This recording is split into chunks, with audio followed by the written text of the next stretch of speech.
అదే అంకుల్, మీరు మీ ఆస్తి మొత్తాన్ని సరియు పేరు మీద రాశారు కదా? అవునమ్మా. ఇప్పుడు దాని గురించి ఎందుకు? అంటే ఇప్పుడు ఆస్తి మీద అన్ని హక్కులు అధికారాలు అన్నీ అత్తకున్నట్టే కదా? అవునమ్మా. ఇప్పుడు కాదని ఎవరన్నారు? ఇదిగో ఆంటీ అంటున్నారు. ఇప్పుడు వీళ్ళ ఆస్తి వీళ్ళు అమ్ముకుంటుంటే ఆంటీ వద్దంటున్నారు.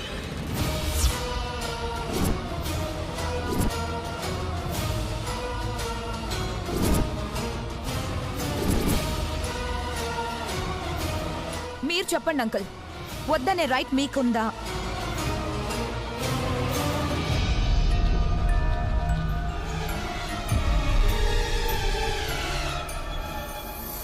అమ్మ కోమలి, ఏంటమ్మా ఆస్తిని అమ్మేస్తున్నావా?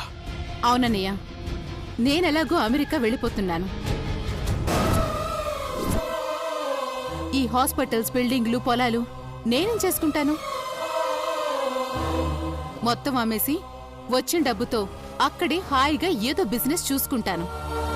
ఏం మాట్లాడుతున్నావమ్మా? ఈ ఆస్తిని అమ్మడం ఏంటి? అసలు మన నాన్న ఆశయం ఏంటో తెలుసా? ఆస్తి ముక్కలైతే కుటుంబం ముక్కలైపోతుందని ఆస్తిని వాటాలు వేయొద్దన్నారు. నేను కూడా ఆస్తిని ముక్కలు చేయకూడదనే మొత్తం ఆస్తిని సరియు పేరు మీద రాశాను.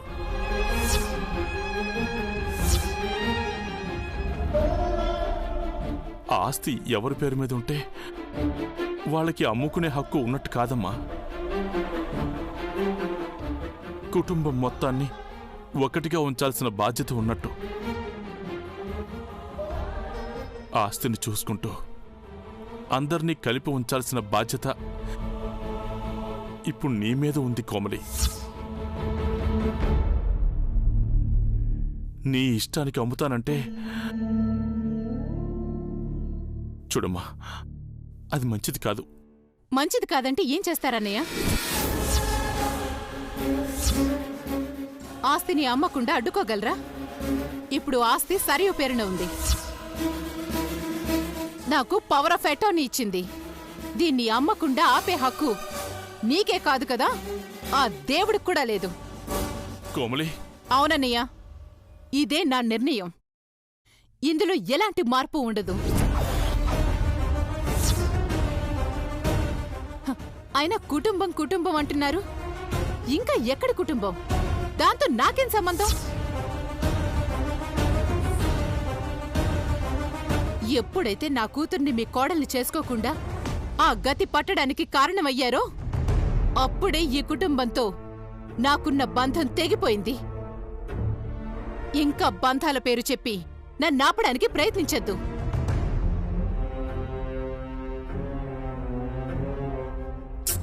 అంత ఎక్స్ప్లెనేషన్ ఇవ్వాల్సిన అవసరం నీకేంటత్తా? లాయర్ గారు, మీరేం చేస్తారో మాకు తెలీదు. మీకు తెలిసిన పార్టీలతో మాట్లాడతారో ఆన్లైన్లో పెడతారో మీ ఇష్టం. కానీ వారం రోజుల్లో ప్రాపర్టీస్ మొత్తం సేల్ అయిపోవాలి.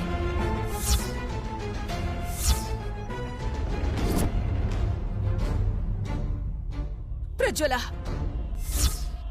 చెప్తుంటే నీకు అర్థం కావట్లేదా?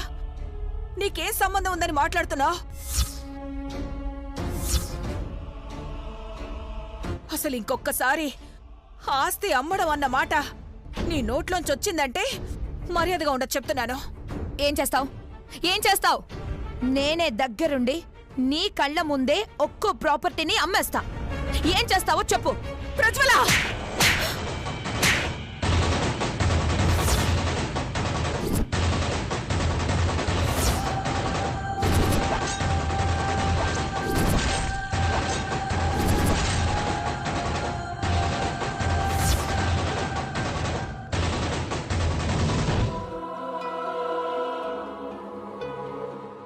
మళ్ళీ ఆ మాట అన్నావంటే చంపేస్తాను. ఏమనుకున్నావు?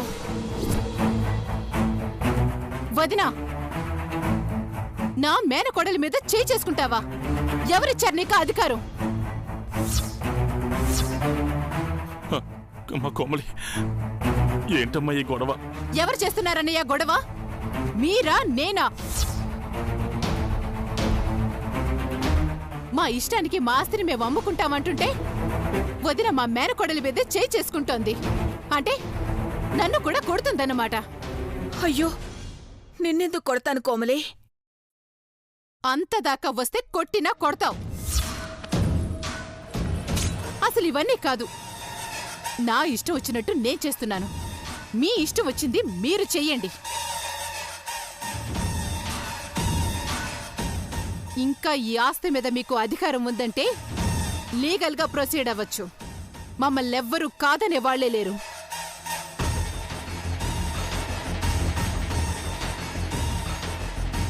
అసలు ఈ మీటింగ్ ఏంటో, ఈ డిస్కషన్ ఏంటో నాకేం అర్థం కావట్లేదు.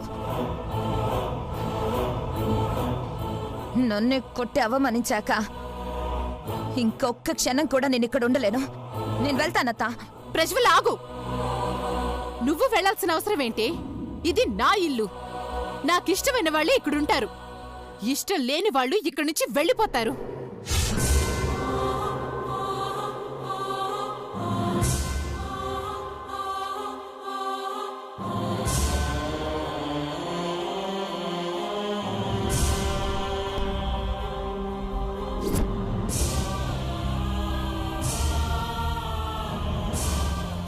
అలాగేనమ్మా,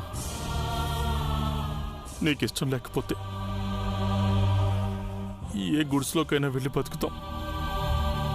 కానీ ఈ ఇంటిని, ఈ ఆస్తిని మాత్రం అమ్మొద్దమ్మా.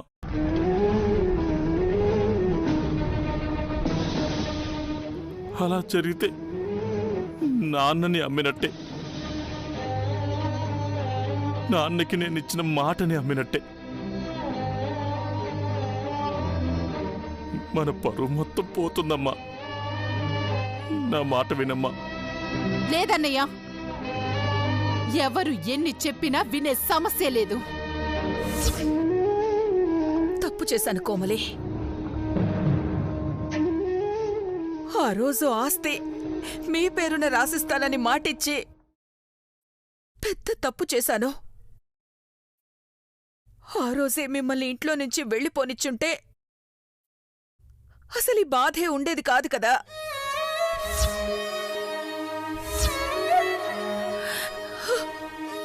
కానీ నా చెల్లెళ్ళు నాకు దూరం కాకూడదు, అందరూ కలిసి ఉండాలి అన్నా మీ అన్నయ్య పిచ్చి ప్రేమకి విలువిచ్చి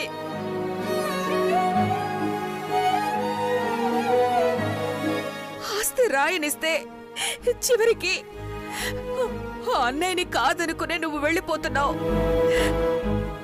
అసలు నీకు మనసెలా వస్తుంది కోమలి? మా అత్తనంటారేంటి?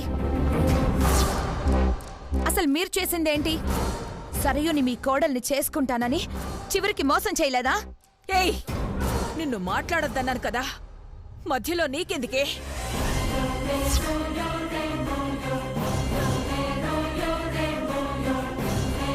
ముందు నువ్వు పోవే బయటికి. హే, నువ్వెవరు నన్ను పొమ్మడానికి? ఇది నా అత్తిల్లు. ముందు నువ్వు అసలు బయటికి పో. భారతి,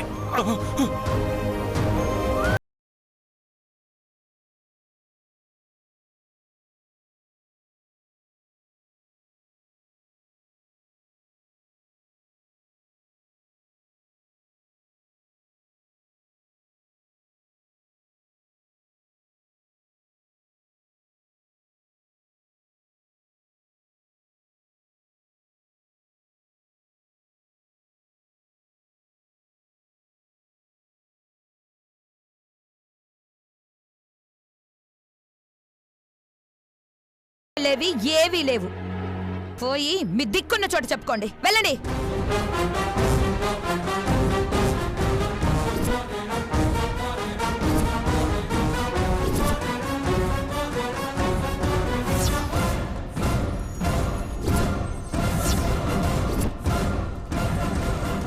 అమ్మా,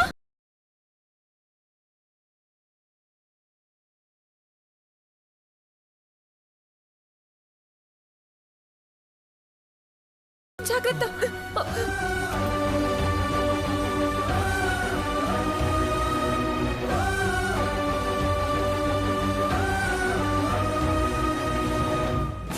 ఏమైంది నాన్న? ఏం జరిగిందమ్మా? ఏం లేదమ్మా. ఏం లేదంటావేంటి? ఇంట్లో నుంచి బయటకు పొమ్మన్నారని చెప్పు.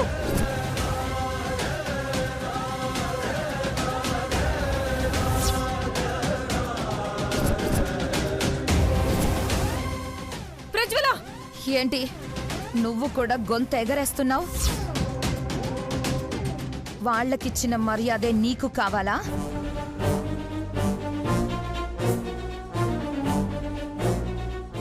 అత్త, దీనికి నేను చెప్తే అర్థం కాదేమో. ఆస్తి మొత్తం అమ్మేస్తున్నాము, అడ్డొచ్చినందుకు వాళ్ళని ఇంట్లో నుంచి బయటికి గెంటేస్తున్నాము అని అర్థమయ్యేలా నువ్వైనా చెప్పు.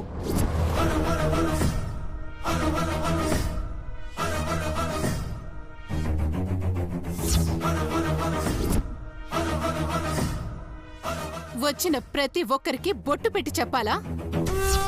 చూసి ఆ మాత్రం అర్థం చేసుకోలేదా? అర్థం చేసుకోవడం కాదు, మిమ్మల్ని అసహించుకోవాలి. సరియుకి న్యాయం చేయాలని ఆస్తిని రాస్తే ఇప్పుడు దాన్ని నమ్మేసి అమ్మ నాన్నలకి అన్యాయం చేయాలని చూస్తారా? మీకు అసలు సిగ్గులేదా? ఎవరికి సిగ్గులేదు? పొమ్మంటున్నా ఇంకా కాళ్ళు పట్టుకుని వేలాడుతున్నా వీళ్ళకి సిగ్గులేదు.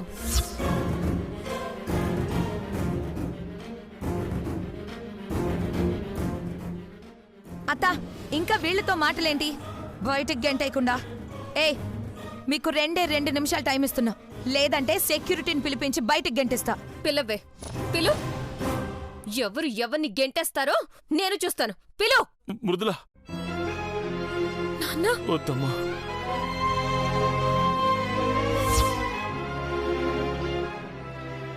నా చెల్లెల మీద ప్రేమతో వాళ్ళెప్పుడు నాకు తోడుగా ఉంటారని ఆస్తి రాశాను. అన్నయ్యని ప్రేమగా చూడటం కాదు కదా, మరీ ఇంత రాక్షసంగా ప్రవర్తించాక వాళ్ళు వెళ్ళమంటం కాదమ్మా. నేనే ఈ ఇంట్లో ఒక్క క్షణం కూడా ఉండను.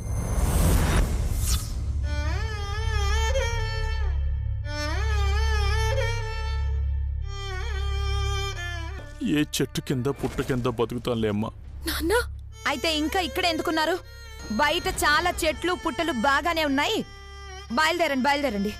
లాయర్ గారు, మేడం, మీతో మాట్లాడాలి, రండి. అలాగే మేడం. అత్త, రా రండి.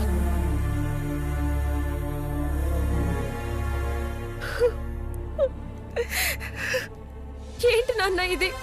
దేవాలయంలో చూసుకున్న ఇంటిని మీరు వదిలి వెళ్లాల్సిన కర్మ ఏంటి? నా తలరాతమ్మా, ఏం చేస్తాం? ఇంకొక క్షణం కూడా మేమిక్కడ ఉండకూడదు. వెళ్దాం పదమ్మా. సరే నాన్న, పదండి, ఇంటికి వెళ్దాం.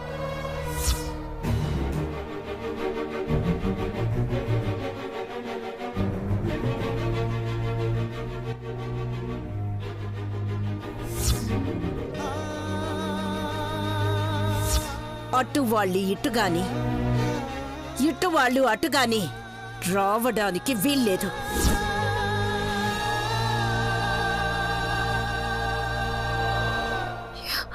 ఇప్పుడు నేను ఇంటికి తీసుకెళ్తే అమ్మగారు నా మీద కోపం అమ్మ నాన్నల మీద చూపిస్తారు. పరిస్థితి చక్కబడ్డాక తీసుకెళ్ళాలి.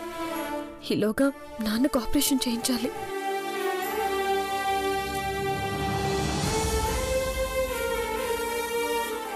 నాన్న, ఇంటికి కాదు నాన్న, ముందు మీకు ఆపరేషన్ చేయించాలి.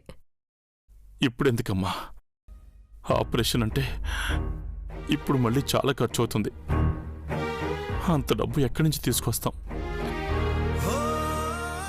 నాన్న, అవన్నీ ఏం ఆలోచించొద్దు. అన్ని ఏర్పాట్లు చేశాను. అసలు మిమ్మల్ని హాస్పిటల్కి తీసుకెళ్దామనే వచ్చాను. ఇంతలో ఈ గొడవ. పద నాన్న, అమ్మ పద.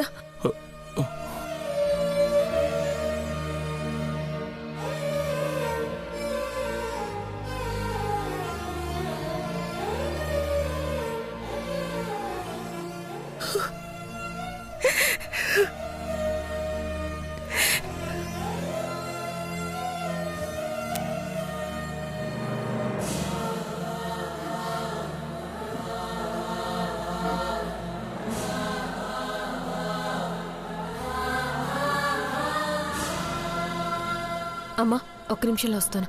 ఎక్కడికమ్మా? ఇప్పుడే వస్తానమ్మా.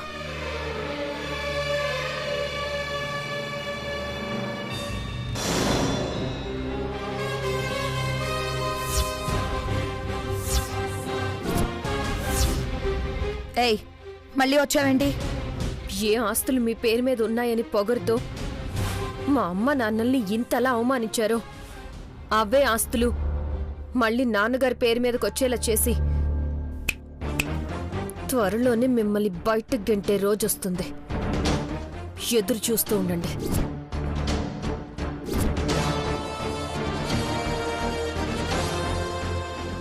ఏ పోవే.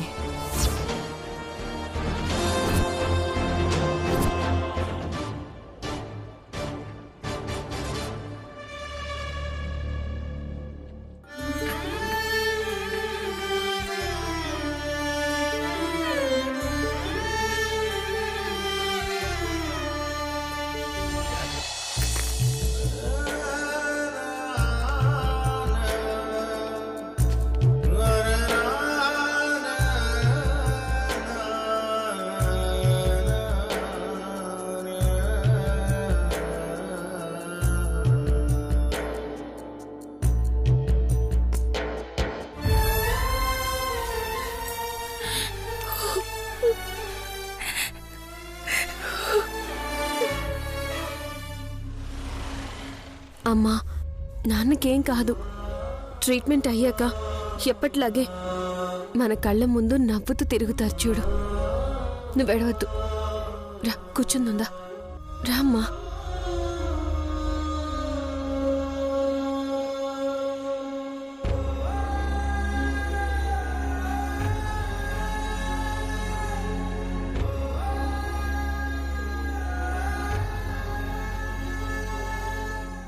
ఆయనకి పరిస్థితి వస్తుందని నేను కల్లో కూడా ఊహించలేదు మృదుల.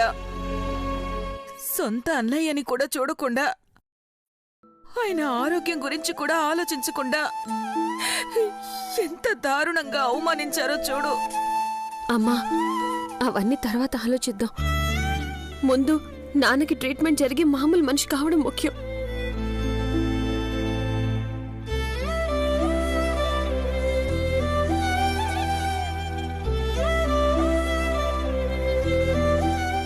ఓకేనా? సరే సరే. డాక్టర్, ట్రీట్మెంట్ కంప్లీట్ అయిందా? మా నాన్నగారికి ఎలా ఉంది ఇప్పుడు? ఇంకా ట్రీట్మెంట్ స్టార్ట్ చేయలేదమ్మా.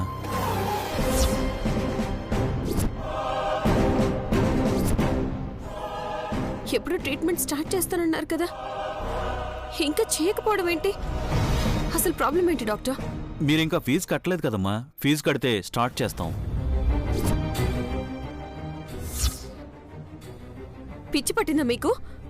హాస్పిటలే ఆయనది, ఆయనే చైర్మన్. ఆయన ట్రీట్మెంట్కి ఫీజు కట్టడం ఏంటి? సారీ మేడం, ఇప్పుడు హాస్పిటల్ ఆయనది కాదు, చైర్మన్ ఆయన కాదు.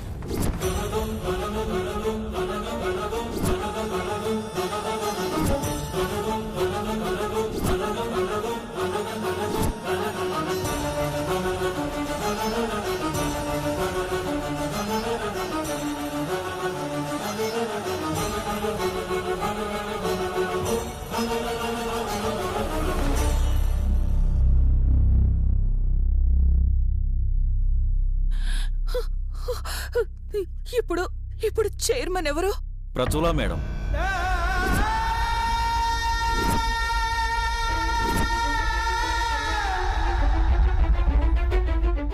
ప్రజ్వల అనుకున్నానమ్మా. ఫీజు కట్టమని అడిగినప్పుడే దాని ఇన్వాల్వ్మెంట్ ఉందని అర్థమైంది. కానీ ఏకంగా హాస్పిటల్కి చైర్మన్ కావడం ఏంటమ్మా? కోమలమ్మగారి మనసు మార్చి బాగానే ఆడుకుంటుంది. మన దురదృష్టమమ్మా. ఏం చేస్తావు? నేను తీసుకున్న ఒకే ఒక తప్పుడు నిర్ణయం ఎలాంటి పరిస్థితికి తీసుకొచ్చిందో చూడు. ఏం జరుగుతోంది డాక్టర్? ఏం జరుగుతుందా? మీకు తెలియట్లేదా ఏం జరుగుతుందో? ఈ హాస్పిటల్ పెట్టి మీలాంటి డాక్టర్స్కి ఎందరికో లైఫ్ ఇచ్చినా మా నాన్నకి కష్టం వస్తే మీరెవరూ ఆయన గురించి ఆలోచించరా? ఆయన ఈ పరిస్థితుల్లో చూసి కూడా ఫీజు కడితే గానీ ట్రీట్మెంట్ చేయను అంటున్నారంటే ఇంతకంటే దారుణం ఇంకే ఉంటుంది. మా చేతుల్లో ఏముందమ్మా, మేం జీతాలు తీసుకుని పనిచేశాం. అప్పుడు ఆయన జీతం ఇస్తే ఆయన మాట విన్నాం.